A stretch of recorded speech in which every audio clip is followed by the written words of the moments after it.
இந்த குட்டி டம்ளரில் ஒரு 3/4 டம்ளர் பருப்பு எடுத்துக்கிறேன். நான் இது வந்து 2 பேருக்கு சமைக்கிறேன். நல்லா வாஷ் பண்ணி எடுத்துகிட்டு வந்துட்டேங்க.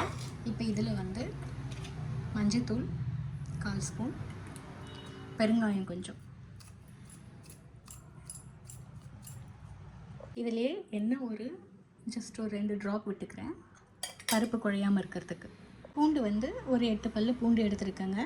ஏன்னா நம்ம வந்து பருப்பு சாம்பாரோ இல்லை சாம்பார் சாதமோ சாப்பிடும்போது நம்ம இதை பருப்பு யூஸ் பண்ணுறோம் இல்லைங்களா, இது நிறைய பேருக்கு ஒத்துக்காது. ஸோ இதில் இருக்க கேஸ் வந்து நமக்கு வந்து வயிற்றில் வந்து ப்ளோட்டிங் மாதிரி கொடுக்கும். சாப்பிட்டதுக்கப்புறம் வயிறு ஒரு மாதிரி உப்பிக்கிட்ட மாதிரி இருக்கும், இல்லை கேஸ் ரிலீஸ் ஆகிட்டே இருக்கும் இல்லைங்களா. ஸோ அதனால தான் வந்து பெருங்காயமும் பூண்டும் வந்து இதில் நம்ம கண்டிப்பாக சேர்க்கணும். ஆனால் இதெல்லாம் சேர்த்தும் ஒரு சிலருக்கு வந்து ஒத்துக்கலை, எனக்கு அப்பயும் வயிறு உப்புது, கேஸ் ரிலீஸ் ஆகிட்டே இருக்குது அப்படின்னு ஃபீல் பண்ணுறவங்க பருப்பை வந்து பருப்பை வந்து ஒரு 2 மணி நேரம் ஊற வச்சுட்டு அதுக்கப்புறம் நீங்கள் சமைச்சிங்கன்னா சுத்தமாக உங்களுக்கு அந்த வயிறு வந்து உப்புறதோ இல்லை அந்த கேஸ் பிரச்சனையோ எதுவுமே இருக்காதுங்க. நீங்கள் வேணால் ஒரு தடவை ட்ரை பண்ணி பாருங்கள். பேருக்கு சமைக்கிறதுனால இதில் வந்து ஒரு மீடியம் சைஸ் வெங்காயமும் 2 சின்ன தக்காளி, 2 தான் போட போகிறேன் தக்காளி. ஒரே ஒரு காஞ்ச மிளகாய் கிள்ளி போட போகிறேங்க.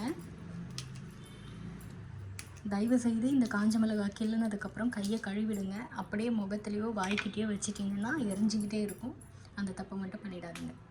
அவ்வளோதாங்க. ஸோ இதெல்லாம் போட்டாச்சு. இப்போ இதில் வந்து நம்ம தண்ணி ஊற்ற போகிறோம். பருப்பு வேக வைக்கும்போது தண்ணியை கம்மியாக ஊற்றிக்கோங்க. ஏன்னா அது வந்து குக்கரில் வந்து விசில் வரும்போது வெளியில் வரும் தண்ணி. அவ்வளோதான், இதுவே போதும். இதுக்கப்புறம் ஊற்ற வேண்டாம். நமக்கு தேவையான தண்ணியை பருப்பு வெந்ததுக்கப்புறம் நம்ம காயும் அரிசியும் போடும்போது நம்ம சேர்த்துக்கலாம். கேஸில் ஆன் பண்ணி வச்சிடலாம்.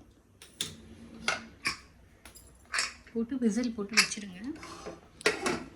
சின்ன குக்கரே போதுங்க. சாம்பார் சாதம் செய்யறதுக்கு நம்ம வந்து நம்மக்கிட்ட பெரிய குக்கர் இல்லையே, இல்லை அதுக்கு தகுந்த பாத்திரம் இல்லையே அப்படின்னு யோசிச்சுட்டு பருப்பை தனியாக குக்கரில் வேக வச்சு எடுத்துகிட்டு அதுக்கப்புறம் ஒரு பெரிய பாத்திரம் வச்சு அதில் வந்து காயெல்லாம் வதக்கி வேக வச்சு அரிசியை போட்டு இல்லை தனியாக சாதம் வடித்து கூட அதில் போட்டு செய்கிறாங்க.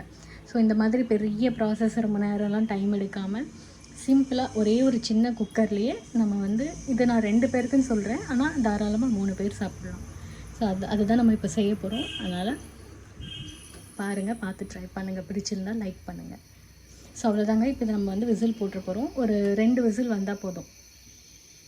இப்போ பருப்பு வெந்துட்டுருக்க அந்த கேப்பில் நம்ம வந்து தேவையான காயை அரிஞ்சு வச்சுக்கலாம். நான் வந்து இதில் வந்து இப்போ ஒரு கேரட்டு, ஒரே ஒரு முள்ளங்கி, அதுக்கப்புறம் பீன்ஸ் கொஞ்சம் போட போகிறேங்க. ரொம்ப கிடையாது, எல்லாமே கொஞ்சம் கொஞ்சம் தான். ஏன்னா நான் எடுத்துருக்கிறது குவான்டிட்டி 2 பேருக்குன்றதுனால.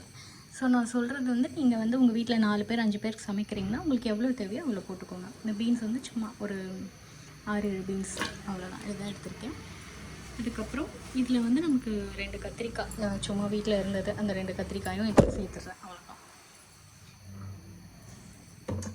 ஸோ இவ்வளோதாங்க. இதுதான் நான் இப்போ வந்து சாம்பார் சாதத்தில் போட்டு செய்ய போகிறேன். முள்ளங்கி நான் எதுக்கு சேர்க்குறேன்னா, ஆக்சுவலாக எனக்கு வந்து நான் இப்போ மகாகந்த சஷ்டி விரதத்துக்கு நான் சாம்பார் சாதம் தான் வந்து செய்து பிரசாதமாக எடுத்துகிட்டு போயிருந்தேன் ஒரு நாள். என்னுடைய அந்த ஃபுல் வீடியோவில் நான் போட்டிருப்பேன். அதில் தான் வந்து நான் ஃபஸ்ட் டைம் முள்ளங்கி சேர்த்தப்போ பார்த்தேன். அப்போ சாப்பிட்டவங்க எல்லாருமே டேஸ்ட் ரொம்ப நல்லா இருந்ததுன்னாங்க. அதுக்கப்புறம் வந்து நான் நைட்டு வந்து கொஞ்சமாக ஒரே ஒரு வாய் டேஸ்ட் பண்ணி பார்க்கலாம், முருகருக்கு பிரசாதமாச்சும் டேஸ்ட் பண்ணும்போது தான் தெரிஞ்சது இந்த முள்ளங்கி வந்து அவ்வளோ ஃப்ளேவர் கொடுக்குதுங்க சாம்பார் ரைஸில். அதனால வந்து நீங்கள் முள்ளங்கி இருந்தாலும் முள்ளங்கி போட்டுக்கோங்க, இல்லைனா நூக்கல், இல்லைனா வந்து சவுச்சவ் அந்த மாதிரி ஏதாவது இந்த தண்ணிக்காய் நீர்க்காய் இருக்கு இல்லையா, ஸோ அதை சேர்த்து பாருங்கள். நிஜமாகவே சாம்பார் சாதம் அவ்வளோ டேஸ்ட்டாக இருக்குது. அது அவரைக்காய் இருந்ததுன்னா அவரைக்காவும் சேர்த்துக்கோங்க. நான் இப்போதைக்கு எங்கிட்ட வீட்டில் என்ன இருக்கோ நான் அதெல்லாம் போட்டிருக்கேன். இப்போ இது 3 விசிலே வந்துடுச்சுங்க. நான் ஆஃப் பண்ணிடுறேன். தண்ணி வெளியே வந்தாலும் பரவாயில்ல, ஒன்றும் பிரச்சனை இல்லை. நமக்கு பருப்பு ரொம்ப வேகலைனாலும் பிரச்சனை இல்லை. ஏன்னா நம்ம இதுக்கு அடுத்து இன்னும் காய் வேக வைக்க போகிறோம், அரிசி வேக வைக்க போகிறோம். ஸோ எல்லாம் அந்த டைமில் சேர்ந்து பருப்பு இப்போ பாதி வந்திருந்தாலும் மீதி பாதி வந்து அந்த டைமில் வெந்துடும் ஃபுல்லாக. இப்போவே நம்ம முழுசாக வேக வச்சிட்டோம்னா அப்புறம் நமக்கு காய் சாதம்லாம் வேகிறதுக்குள்ளே பருப்பு இன்னும் ரொம்ப வெந்து அப்படியே ஒரு மாதிரி பேஸ்ட் மாதிரி ஆகிடும். அந்த மாதிரி இருக்கும்போது சாப்பாடு பார்த்திங்கன்னா நம்ம எவ்வளோ தான் தண்ணி ஊற்றி குழைவாக வச்சாலும் சீக்கிரமாக கட்டி ஆகிடும். இப்போ நம்ம காலையில் சமைச்சு மதியம் லஞ்ச் பாக்ஸ் ஆஃபீஸ்க்கோ ஸ்கூலுக்கோ கொடுத்துட்றோம்னா மதியம் சாப்பிடும்போது ரொம்ப கட்டி ஆகிடும். ஏன்னா பருப்பு குழஞ்சதுனாவே சாதம் கட்டி, மதியம் வந்து அந்த சாதம் நம்ம சாப்பிடும்போது கட்டி ஆகிடும். ஈவன் சாம்பாரே கூட நம்ம பருப்பு குழைய வச்சிட்டோம்னா காலையில் சாம்பார் வச்சோம்னா மதியத்துக்கு பார்த்தோம்னா கட்டி ஆகிடும் பாருங்கள். அதுக்கு காரணம் இதுதான். ஸோ பருப்பு வந்து நம்ம ரொம்ப குழையாமல் பார்த்துக்கணும். இது வந்து ஃபஸ்ட்டு விசிலில் கொஞ்சம் தண்ணி வந்ததுனால நான் 2 விசில் விட்டு மொத்தம் நான் முதல்ல 2 சொன்னேன் இல்லையா, ஸோ தண்ணி முதல்ல வந்ததுனால நான் இப்போ 3 விசிலை விட்டு ஆஃப் பண்ணிட்டேன்.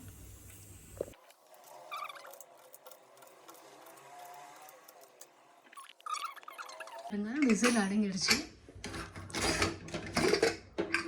பாருங்கள். இப்போ இதை நம்ம எதுவுமே பண்ண வேணாம், மத்து போட்டு கூட கடைய வேண்டாம். பருப்பு பாருங்கள், பாதி தான் வெந்திருக்கு, முழுசாக வேகலை. இருங்க நான் எடுத்துக்கிறேன்.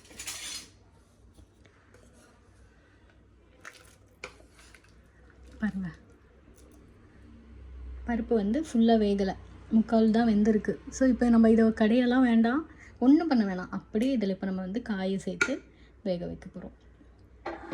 அது காயும் அரிசியோடு சேர்த்து வேகும்போது பருப்பு இன்னும் நல்லா குழஞ்சிடும் சூப்பராக.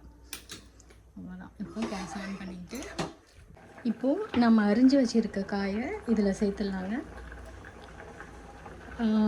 நம்ம வந்து இப்போது யூடியூப்பில் வந்து வீடியோ போடுறோம் அப்படின்றதுனால கப்பிலெல்லாம் அரிஞ்சு வச்சுக்கிட்டு அதை வந்து அழகாக ஒரு பாத்திரமாக வச்சு சமைக்கிறதுலாம் இப்போ எனக்கு டைம் இல்லைங்க. நம்ம யதார்த்தமான சமையல் வீட்டில் எப்படி பண்ணுவோம், இப்படி தான் பண்ணுவோம். அரிஞ்சு வச்ச அந்த போர்ட்லேயே அப்படியே டைரெக்டாக எடுத்துகிட்டு போய் பாத்திரத்தில் போட்டு சமைப்போம். டைம் இருக்குது, இல்லை நிறைய இருக்குது, போர்டில் இடம் இல்லைன்னா வேணால் மாற்றி மாற்றி வேறு குட்டி குட்டி கப்லேயோ இல்லை தட்லேயோ தனியாக வச்சுக்கலாம். அவ்வளோதாங்க. இதில் மொத்தமாக சேர்த்துடணும். இப்போது இதில் சேர்த்து சும்மா லைட்டாக ஒரு 2 கலந்து விட்டுட்டு இப்போ இதில் கொஞ்சம் தண்ணி ஊற்றிக்கலாங்க. ஏன்னா நமக்கு காய் வேகிறதுக்கு தண்ணி கண்டிப்பாக ஊற்றி ஆகணும். சும்மா ஒரு 1/4 டம்ளர். இதில் நான் வந்து வீட்டில் அரைச்ச மிளகாத்தூள் தாங்க போட போகிறேன், வேறு எதுவுமே போட போகிறதில்ல. இந்த பாருங்கள், இதுவே ஜாஸ்தி தான் எனக்கு கேட்டால். இப்படி போட்டுக்கலாம் போதும். சும்மா 1 ஸ்பூன் வீட்டில் அரைச்ச மிளகாத்தூள் போட்டுருங்க. உப்பு இப்போ போட வேண்டாம், காய் கொஞ்சம் வெந்ததுக்கப்புறம் உப்பு போட்டுக்கலாம். இது வந்து 1/4 ஸ்பூன் சாம்பார் பவுட்ருங்க. உங்கள்கிட்ட வீட்டில் இருந்தால் இந்த சாம்பார் பவுட்ரு போட்டுக்கோங்க. அப்படி இல்லைன்னா நம்ம ஆச்சிலையும் வந்து சாம்பார் பவுட்ரு வைக்குது, அதையும் வாங்கி சும்மா ஒரு 1/4 ஸ்பூன் போட்டுக்கோங்க போதும். சரி, இல்லை நான் திடீர்னு அவசரமாக சமைக்கிறேன், எதுவுமே கிட்ட ஆச்சியும் இல்லை, வீட்லேயும் சாம்பார் பவுடர் இல்லைன்னா ஒன்றும் பிரச்சனை இல்லை, நம்ம போட்ட மிளகாத்தூள் மட்டுமே போதும். ஏன்னா இந்த சாம்பார் பவுட்ரு எதுக்குன்னா அந்த ஃப்ளேவருக்காக தான். இந்த சாம்பார் ரைஸில் ஒரு நல்ல ஒரு ஸ்மெல், நல்ல ஒரு மனம் அப்படின்வாங்க பார்த்தீங்களா, அதுக்காக தான் இந்த சாம்பார் பவுட்ரு. மற்றபடி இது போடணும்னு அவசியம் இல்லை, போடாமையே நார்மலாகவும் சமைச்சு சாப்பிடலாம். வெறும் மிளகாத்தூள் போட்டு செம்ம டேஸ்ட்டாக இருக்கும். குழந்தைங்களுக்கும் கொஞ்சம் நெய் போட்டு கொடுத்தோம்னா ருசித்து சாப்பிடுவாங்க. ஸோ இப்போ இது இந்த மாதிரி கொதிக்க ஆரம்பிச்சிருச்சு. இது பாதி வேகணுங்க இந்த காய், அதனால் இப்போ வந்து தண்ணி வந்து நான் இன்னும் கொஞ்சம் ஊற்றிக்கிறேன். உங்களுக்கு இப்போ எவ்வளோ தண்ணி வேணுமோ அவ்வளோ தண்ணி ஊற்றிக்கோங்க. எனக்கு போதும். இப்போ இதுக்கு மேலே நான் தண்ணியை ஊற்ற முடியாது, ஊற்றினா பொங்கி வெளியில் வந்துடும். 2 பேருக்கு சமைக்கிறதுக்கு இந்த தண்ணி தேவையாக இருக்கும் கரெக்டாக. ஸோ காயும் இதில் வெந்துடும். இதுலேயே நான் அரிசி போட்டனாலும் அரிசி வந்து அரை அழகு தான் ஊற வச்சுருக்கேன். அந்த அரை அழகு அரிசியும் இதில் நல்லா தாராளமாக வெந்துடும். அவ்வளோதாங்க. தண்ணி ஊற்றினதுக்கப்புறம் இந்த மூடி இருக்குது இல்லைங்களா, இதில் வந்து இந்த கேஸ் கட் எடுத்துருங்க. எடுத்துட்டு சும்மா அப்படி மூடி போட்டு கொஞ்ச நேரம் வைங்க. அது ஒரு கொதி வந்ததுக்கப்புறம் நம்ம உப்பு சேர்க்க போகிறோம். இப்போ பாருங்கள், இது நல்லா கொதிச்சிட்ருக்கு. இப்போ காய் பார்த்திங்கன்னா நல்லா ஒரு 1/4 பங்கு வெந்திருக்கு. ஸோ இந்த பதம் இருக்கும்போது நம்ம வந்து கல் உப்பு சேர்த்துக்கலாம். நான் வந்து இப்போ திரும்பவும் சொல்கிறேங்க, இது நமக்கு சாம்பார் சாதத்தில் கல் உப்பு இல்லை எந்த உப்பு, தூள் உப்பு எது வேணாலும் நீங்கள் போட்டுக்கோங்க, உங்கள் டேஸ்ட்டுக்கு தகுந்த மாதிரி. கல் உப்பு போடுறேன், 1.5 ஸ்பூன் போட்டிருக்கேன். போட்டு இன்னும் கொஞ்சம் நல்லா கலக்கி விட்டு இது கொஞ்சம் கலக்கினதுக்கப்புறம் ஒரு 2 நிமிஷத்துலேயே வந்து நம்ம அரிசி போட்டுடலாம். ஸோ அரிசியோடு சேர்த்து இந்த காயும் வந்து மீதி இருக்கிற பங்கும் வெந்துடும். நமக்கு சாம்பார் சாதத்தில் வந்து அந்த நெஞ்சு வந்து எரியிற மாதிரி ஒரு பிரச்சனையை கொடுக்குறதும், அப்புறம் ஒரு 3 வாய் 4 வாய் சாப்பிட்ட உடனே வந்து திகட்டுற மாதிரி டேஸ்ட்டு காரணம் வந்து நம்ம நெய் அதிகமாக சேர்க்குறது. இன்னொன்று சாம்பார் பவுட்ரு வந்து அந்த அதிகமாக அந்த ஒரு ஸ்மெல்லு, ஒரு காட்டு எடுக்கிற மாதிரி ஒரு ஸ்மெல் இருக்கிறதுனால தான் நமக்கு வந்து நெஞ்செரிச்சல் அப்புறம் திகட்டுற மாதிரிலாம் வருது. ஸோ அதனால தான் நான் சொன்னேன் சாம்பார் பவுட்ரு 1/4 ஸ்பூன் போட்டுக்கோங்க போதும். இல்லைன்னா பிரச்சனையில் விட்டுருங்க, இது அப்படியே சாப்பிடுங்க. காரத்துக்கு வந்து நம்ம காஞ்ச மிளகாவும் சேர்த்துருக்கோம், அதனால் வீட்டு மிளகாத்தூள் நீங்கள் எவ்வளோ காரமாக அரைச்சிருப்பீங்கன்றதை பொறுத்து நீங்கள் சேர்த்துக்கோங்க. 1 ஸ்பூன் போடுறதா இல்லை 3/4 ஸ்பூன் போடுறதான்றதை. இப்போ நான் உப்பு போட்டு ஒரு 2 நிமிஷத்தில் வந்து அரிசி சேர்த்துக்கிறேங்க. ஏன்னா காயும் வந்து நமக்கு பாதி வெந்துடுச்சு. ஸோ இந்த நேரத்தில் நம்ம அரிசி போட்டோம்னா சாதமாக அது வேகிறதுக்குள்ளே மிச்சம் இருக்கிற காயும் நல்லா வெந்துடும். தண்ணி இதே அளவு போதும். ஏன்னா நான் எடுத்திருக்க அந்த அழகு அரிசிக்கு தண்ணி இது போதும். நான் கொஞ்சம் குறைவாக செய்கிறேன், அதனால தான் வந்து தண்ணி இவ்வளோ வச்சுருக்கேன். நீங்கள் இன்னும் கம்மியாக வேணும்னாலும் வச்சுக்கோங்க. தண்ணி எவ்வளோ வைக்கணும் அப்படின்றது வந்து நமக்கு எப்படி வேணுன்றது தான். கொஞ்சம் நல்லா குறைவாக லூஸாக வேணுமா, இல்லை கட்டியாக பொங்கல் மாதிரி வேணுமா அப்படின்றத நம்மளுடைய டேஸ்ட்டுக்கு தகுந்த மாதிரி. ஒரு சிலருக்குலாம் வந்து கட்டியாக பொங்கல் மாதிரி சாப்பிட பிடிக்கும். ஒரு சிலருக்குலாம் கொஞ்சம் நல்லா குறைவாக தயிர் சாதம் மாதிரி சாப்பிட பிடிக்கும் இல்லையா, சாம்பார் சாதம். நம்ம தமிழ்நாட்டில் வந்து மோஸ்ட்லி சாம்பார் சாதம் குழைவாக சாப்பிட தான் விரும்புவாங்க. கொஞ்சம் தண்ணியாக கட்டியாக சாப்பிட விரும்ப மாட்டாங்க. ஸோ உங்களுக்கு எப்படி வேணுமோ அந்த மாதிரி எடுத்துக்கோங்க. தண்ணி அவ்வளோ ஊற்றி வச்சுக்கோங்க. இது வந்து ரொம்ப ரொம்ப ரொம்ப ரொம்ப சிம்பிளான ஒரு டிஷ்ஷுங்க. ஃபாஸ்ட்டாக சமைச்சிடலாம். காலையில் ஒரு 4-5 காய் கூட நம்ம ரொம்ப அரியணும்னு அவசியம் இல்லை. இப்போ ஒரே நேரத்தில் 1/4 கிலோ 1/2 கிலோ காய் அரியணுன்னா தான் கஷ்டம். நம்ம இப்போ 4 விதமான காய் சேர்த்துருக்கோம், ஆனால் மொத்தமாக சேர்த்து ஒரு 1/4 கிலோ தான் இருக்கும். ஸோ இது அரியறதும் ஃபாஸ்ட்டாக அரிஞ்சிடலாம். காலையில் வந்து நீங்கள் ஆஃபீஸ் கிளம்புறீங்க, இல்லை குழந்தைங்களுக்கு ஸ்கூலுக்கு லஞ்ச் கொடுக்கணும் அப்படின்னாலும் ரொம்ப ஃபாஸ்ட்டாக முடிச்சிடலாம் இந்த வேலையை. இதில் இன்னொன்று பாருங்கள், நமக்கு ஹெல்த்தியும் கூட. ஸோ எல்லா குழந்தைங்க காய் சாப்பிட மாட்டாங்க தனியாக கொடுத்தா. இந்த மாதிரி சாம்பார் ரைஸில் போட்டு கொடுத்துட்டோம்னா ரைஸோடு சேர்த்து அது நல்லா குழஞ்சிடும், ஈஸியாக சாப்பிட்ருவாங்க. நமக்கு தேவையான சத்து மொத்தம் இந்த ஒரு சாம்பார் ரைஸ்லேயே இருக்குது. பருப்பில் ப்ரோட்டீன், நான் முதலே சொன்ன மாதிரி பருப்பில் ப்ரோட்டீன் இருக்குது, அரிசி சாதத்தில் வந்து கார்போஹைட்ரேட்ஸ் இருக்குது, காயிலெல்லாம் வந்து நார்ச்சத்து இருக்குது. ஸோ நமக்கு ஒரு நாளைக்கு தேவையான, ஒரு நாளைக்குன்னா ஒரு லஞ்சில் 1 டைம் லஞ்சோ இல்லை 1 டைம் மீல், அது பிரேக்ஃபாஸ்ட்டோ லஞ்சோ இல்லை டின்னரோ, இந்த மாதிரி 3மே பிரித்து வச்சு சாப்பிட்ணும் அப்படின்னு இப்போ எல்லா டாக்டர்ஸும் சொல்கிறாங்க இல்லையா. ஸோ அந்த மாதிரி ஒரு மீல் பிளான் பார்த்திங்கன்னா இது பர்ஃபெக்ட் லஞ்சு. குழந்தைங்களும் ஈஸியாக சாப்பிட்ருவாங்க. நம்ம காரம் கம்மியாக போட்டோம்னா குழந்தைங்க ரொம்ப விரும்பி சாப்பிடுவாங்க. ஸோ பெரியவங்களுக்கெல்லாம் வந்து இல்லை, எனக்கு இந்த சாம்பார் ரைஸ் மட்டும் இருந்தால் பத்தாது, அதில் காய் இருந்தாலும் பத்தாது, எனக்கு தனியாக சைட் டிஷ்ஷும் வேணும் அப்படின்றவங்களுக்கு நீங்கள் வெஜ் அப்படின்னா பன்னீர் செய்து கொடுக்கலாம். இல்லை நான்வெஜ் அப்படின்னா நீங்கள் எக்கோ இல்லை சிக்கனோ ஏதோ ஒன்று கூட நீங்கள் ஃப்ரை மாதிரி பண்ணி கொடுக்கலாம். ஸோ இப்போ நான் இது எங்கள் பக்கத்தில் பேன் இதுக்கு தான் வச்சுருக்கேன். இப்போ இதில் வந்து நம்ம இப்போ பன்னீர் ஃப்ரை பண்ண போகிறோம். பாருங்கள், இப்போ அரிசி போட்டோன்னே இப்படி கொதிக்க ஆரம்பிச்சிச்சு இல்லையா. இப்போ இந்த மாதிரி கொதிக்கும் போது ஃப்ளேம் வந்து அதை தீ வந்து கொஞ்சம் கம்மி பண்ணிவிடுங்க. ஒரு மீடியம் ஃப்ளேமில் வச்சுட்டு அதே மாதிரி அந்த ரப்பர் இல்லாமல் வெறும் மூடியை மட்டும் போட்டு இப்படி மூடி வச்சுடுங்க. மூடி வச்சோம்னா சீக்கிரமாக வெந்துடும். சாம்பார் ரைஸ் எப்படி இருக்காரு, எவ்வளோ தூத்துக்கு ரெடியாக இருக்காருன்னு பார்ப்போமா. சூப்பர். இப்போது இப்படி நல்லா இப்படி கொஞ்சம் கலக்கி விட்டோம்னா, இன்னும் கொஞ்சம் நேரம் வேக விட்டோம்னா சாதம் குழஞ்சிடுங்க. இப்போ சாதம் வெந்துடுச்சு.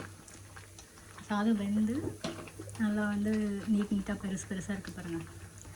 இப்போது இந்த ஸ்டேஜில் இன்னும் கொஞ்சம் நேரம் நம்ம இப்படி வேணும்னாலே எடுத்துக்கலாம், உங்களுக்கு இப்படி பிடிக்கும்னா.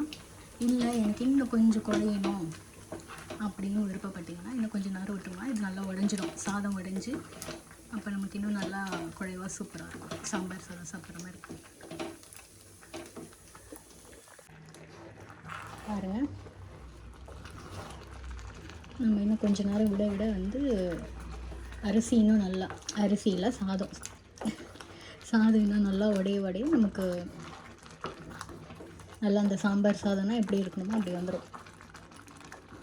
இப்போ நான் இதில் வந்து மிளகாத்தூள் கம்மியாக போட்டிருக்கேன், சாம்பார் பவுடரும் கம்மியாக போட்டதுனால தான் கலர் பாருங்கள் நல்லா லைட் கலரில் இருக்குது. இந்த மாதிரி சாப்பிட்டோம்னா நமக்கு வந்து நெஞ்செரிச்சலும் இருக்காது, திகட்டாது. இப்போ இந்த மாதிரி இது இன்னும் கொஞ்சம் விட்டோம்னா இன்னும் நல்லா குழையும். ஸோ இந்த டைமில் கொத்தமல்லி போட்டுக்கோங்க. கொத்தமல்லி நல்லா நிறையவே போடுங்க, ரொம்ப நல்லது உடம்புக்கு. நம்ம லிவரை வந்து டீடாக்ஸ் பண்ணுறதே இந்த கொத்தமல்லியோட வேலை தான். தைராய்டு இருக்கவங்க நல்லாவே சேர்த்துக்கலாம். தைராய்டு இல்லைனாலும் இது வந்து நம்ம ஹார்மோனை வந்து நல்லா பேலன்ஸ் பண்ணுதுன்னு சொல்கிறாங்க. ஸோ அதனால் கொத்தமல்லி கருவேப்பிலை மிஸ் பண்ணிடாதீங்க. இதை நம்ம கொஞ்சம் பொடியாக கட் பண்ணணும்னு அவசியம் இல்லை. இப்படி முழுசாக போடாமல் பாதியாக கட் பண்ணி போட்டோம்னாவே போதும். ஏன்னா இவ்வளோ சுட இருக்க சாதத்தில் நம்ம போடுறோன்னும் போது கொத்தமல்லி எங்கே இருக்காருன்னே தெரியாது, அவர் இருக்கிற இடம் தெரியாமல் போயிடுவார். ஆனால் அது அவரோட ஃப்ளேவரு, அவருக்குள்ளே இருக்கிற சத்து எல்லாமே இதில் இறக்கி விட்டுருவார் இந்த சாப்பாட்டில். ஸோ நமக்கு சாப்பிடும்போது கொத்தமல்லியிலேருந்து நமக்கு என்ன தேவையோ அது கிடச்சிடும், அவ்வளோதான். பாருங்கள், சூப்பரான சாம்பார் சாதம் ரெடி. உங்களுக்கு நெய் பிடிக்கும்னா இப்போ இந்த ஸ்டேஜில் ஒரு 1/4 ஸ்பூன் நெய் போட்டுக்கலாம். எல்லோரும் சாப்பிடுவாங்க நெய் ஓகே அப்படின்னா. இல்லை எனக்கு நெய் பிடிக்காது, எனக்கு நெய் இல்லாமல் தான் சாப்பிடணும் அப்படின்னு நினச்சிங்கன்னா அப்படியே சாப்பிட்லாம். குழந்தைங்களுக்கு மட்டும் ஊட்டும்போது நம்ம கப்பில் தானே எப்படியும் வச்சு ஊட்டுவோம், அவங்களுக்கு தனியாக அந்த கப்பில் நெய் போட்டுக்கோங்க. நான் வந்து கொஞ்சம் ஹெல்த்தி கான்ஷியஸில் இருக்கேன், எனக்கு நெய்லாம் வேண்டாம், நான் டயட்டில் இருக்கேன்றவங்க நெய் போடணுன்னு அவசியம் இல்லை. இதில் காரம் எல்லாமே கம்மியாக தான் இருக்கும். எண்ணெய் பார்த்திங்கன்னா நம்ம பருப்பு வேக வைக்கும்போது ஒரே ஒரு ட்ராப் தான் போட்டோமே. ஸோ இப்போ தாளிக்கிறதுக்கு ஒரு ஸ்பூன் எண்ணெய் போட்டோம்னா, ஸோ நம்ம எண்ணெய் கம்மியாக யூஸ் பண்ணுறதுனால கண்டிப்பாக இது ஹெல்தி டயட் தான். ஆமாவா இல்லையா? கமெண்ட்டில் சொல்லுங்கள். ஸோ இந்த பக்கம் கடுகு தாளித்து சாம்பார் சாதத்தில் நம்ம போட போகிறோங்க. ஸோ இதுக்கு வந்து கடலை எண்ணெய் தான் நான் யூஸ் பண்ணுறேன். நீங்கள் எந்த எண்ணெய் வேணாலும் யூஸ் பண்ணலாங்க. டாக்டர்ஸ்லாம் அதான் சொல்கிறாங்க, எண்ணெய் யூஸ் பண்ணுறோம் அப்படின்றது முக்கியம் இல்லை, எவ்வளோ யூஸ் பண்ணுறோன்றது தான் முக்கியம் இல்லை. ஸோ நம்ம வீட்டில் என்ன இருக்கோ அந்த எண்ணெயே போட்டுக்கலாம், ஆனால் கம்மியாக போட்டுக்கோங்க, அவ்வளோதான். அதுதான் விஷயம். நான் சும்மா ஒரு ஸ்பூன் எண்ணெய் தான் போட்டிருக்கேன். இந்த ஸ்பூனில் எடுத்து போட்டு காமிக்கிறது, கப்பில் அளவு வச்சு காட்டுறது, அதாங்க பக்கா ப்ரொஃபஷ்னல் யூடியூபர்ஸ்லாம் கிடையாது நான். ஸோ எதார்த்தமாக நம்ம வீட்டில் எப்படி சமைப்போமோ அப்படி தான் சமைப்போம். அதனால் இது பாருங்கள், மூடியில் தான் எடுத்திருக்கேன் கடுகை, ஸ்பூன்லலாம் எடுக்கலை. நீங்கள் லாஜிக்காக யோசிச்சு பாருங்களேன், நம்ம கடுகில் ஸ்பூன் போட்டோம்னா எடுக்கும்போது கடுகு உருண்டு கீழே விழுது. நம்ம டப்பாலேருந்து எடுத்து அந்த எண்ணெயில் போடுறதுக்குள்ளே எப்படி ஒரு பாதி கடுகாது கீழே விழுந்துருது. ஸோ எனக்கு இதுதான் பெஸ்ட்டுன்னு பட்டுச்சு, அதனால நான் இப்படி தான் போடுறேன். அவ்வளோதான். கடுகு போட்ட உடனே ஆஃப் பண்ணிவிடுங்க. இதில் அப்படியே டக்குன்னு கருவேப்பிலை போட்டுருங்க. போட்டு அப்படியே டிஷ்ஷஸ் பண்ணிவிடுங்க. அவ்வளோதான். ரொம்ப நேரம் வந்து கருவேப்பிலை எண்ணெயில் விட்டோம் அப்படின்னு சொன்னால் ரொம்ப வந்து ஃப்ரை ஆகிடும். இதுக்கு நம்ம வந்து இந்த மாதிரி பிஃபோர் அப்படி போட்டு எடுத்துக்கலாம். அவ்வளோதாங்க. பாருங்கள், நான் லோ ஃப்ளேமில் வச்சு அது பாட்டு இன்னும் ஆனில் போயிட்டே தான் இருக்குது. அந்த மாதிரி விட்டதுனால பாருங்கள் சாதம் எப்படி நல்லா குழஞ்சிச்சு. இப்போது நான் இதில் என்ன சொல்ல விரும்புகிறேன்னா, இப்போ வந்து நான் மதியம் சமைக்கிறேன், இதை இப்போ சமைச்ச உடனே சாப்பிட்றேன். அதனால் நான் வந்து எனக்கு இது கட்டி ஆகாது. நான் தண்ணி வந்து நான் வச்ச அளவுக்கு. இப்போ நீங்கள் காலையில் சமைக்கிறீங்க, மதியம் லஞ்சு வீட்டுக்கு ஆஃபீஸ்க்கு எடுத்துகிட்டு போகிறீங்க, இல்லை ஸ்கூலுக்கு குழந்தைங்களுக்கு கொடுத்து விடுறீங்கன்னா தண்ணி இன்னும் கொஞ்சம் வச்சுக்கோங்க எக்ஸ்ட்ரா. இப்போ நான் இதில் எவ்வளோ அந்த ஒரு மக்கில் வந்து ஒரு 1.25 மக்கு, ஃபஸ்ட்டு 1/4 மக்கு பருப்பு ஊற்றுனேன், அப்புறம் 1 மக்கு வந்து காய்க்கும் சாதத்துக்கும் போட்டேன் இல்லையா. ஸோ நீங்கள் இன்னும் ஒரு 1/2 மக்கு எக்ஸ்ட்ரா ஊற்றிக்கிட்டிங்கன்னா இன்னும் நல்லா குழைவாக இருக்கும். அப்படியே நம்ம ஊற்றுற மாதிரி இருக்கும். இப்படி விழுகிற மாதிரி இல்லாமல் ஊற்றுற மாதிரி இருக்கும் இல்லையா. அப்போ அந்த ஊற்றுற மாதிரி பதத்தில் நீங்கள் அப்படியே பாக்ஸில் போட்டு பேக் பண்ணிங்கன்னா நீங்கள் மதியம் சாப்பிடும்போது இந்த பதத்துக்கு வரும். நீங்கள் பாக்ஸில் பேக் பண்ணும்போதே இந்த பதத்தில் பேக் பண்ணிங்கன்னா நீங்கள் மதியம் சாப்பிடும்போது உங்களுக்கு கட்டியாக இருக்கும். அவ்வளோதாங்க. எனக்கு தெரிஞ்ச மாதிரி ஒரு ஹெல்த்தியான சாம்பார் ரைஸ் ஈஸியாக ரெடி பண்ணிட்டேன். கண்டிப்பாக ட்ரை பண்ணுங்கள். ஒரு தடவையாவது ட்ரை பண்ணிவிட்டு எப்படி இருந்தது முடிஞ்சால் எனக்கு கமெண்ட்டில் சொல்லுங்கள்.